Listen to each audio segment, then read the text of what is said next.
আসসালামু আলাইকুম ভাই। ওয়ালাইকুম আসসালাম। কেমন আছেন?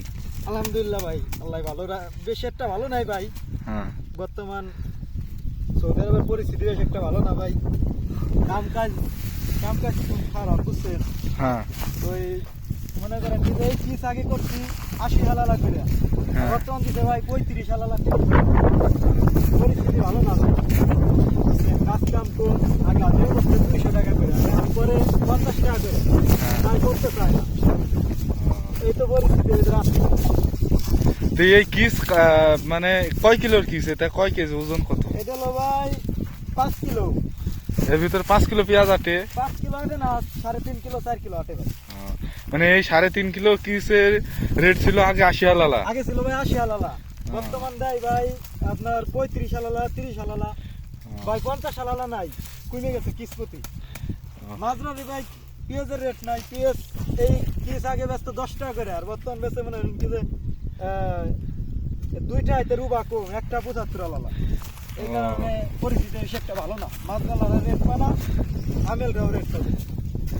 এর কারণটা কি? কিসের রেট পড়ার কারণটা কি? কারণ ভাই সৌদি আরবের পেঁয়াজ বেশি অনেক ভালো হয়েছে। আগে ফলন কম হইতো, রেট নাই। ইয়ামান একটা পেঁয়াজ আসে, আগে ইয়ামান একটা পেঁয়াজ আসছে না ভাই। ইয়ামান একটা পেঁয়াজ আসার কারণে এখন রেট নাই, বুঝছেন?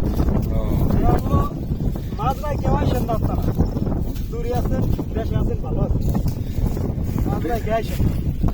আর এই যে বর্তমানে যে যুদ্ধ চলছে, সৌদি আরবে যে বোম মারেছে, এই বোমের কোনো এফেক্ট পড়েছে নাকি মাজরার উপর? না ভাই, আমরা যেখানে আছি কোনো সমস্যা হয় নাই। দোয়া করেন আপনারা আমাদের যেন কোনো সমস্যা না হয়। আপনারা আমাদের জন্য দোয়া করেন। আল্লাহ ভরসা আমরা আছি, ভালো আছি। সামনে ঈদ ভাই, সামনে রোজার মাস, সামনে ঈদ ভাই। এখন টাকা পয়সা মালিকই দেয় নাই, কাম করতেছি, টাকা পয়সা পাই নাই, বুঝছেন? হ্যাঁ, এটা পরিস্থিতি। এমনি দেশে তো মনে করেন যে বিয়ে টিয়া সবাই করছে, চাল মেয়ে আছে, হ্যাঁ। সবাই তো মাছ চাল দেশে আছে, টাকা পয়সা বাড়ি দেওয়ার কাম কেউ দিতে পারতেছে না। এটা না, পেঁয়াজ তো ভালো হয়েছে মাশাআল্লাহ, মিয়া মিয়া পেঁয়াজ হয়েছে যে, কিন্তু দাম নাই ভাই। আচ্ছা, আচ্ছা।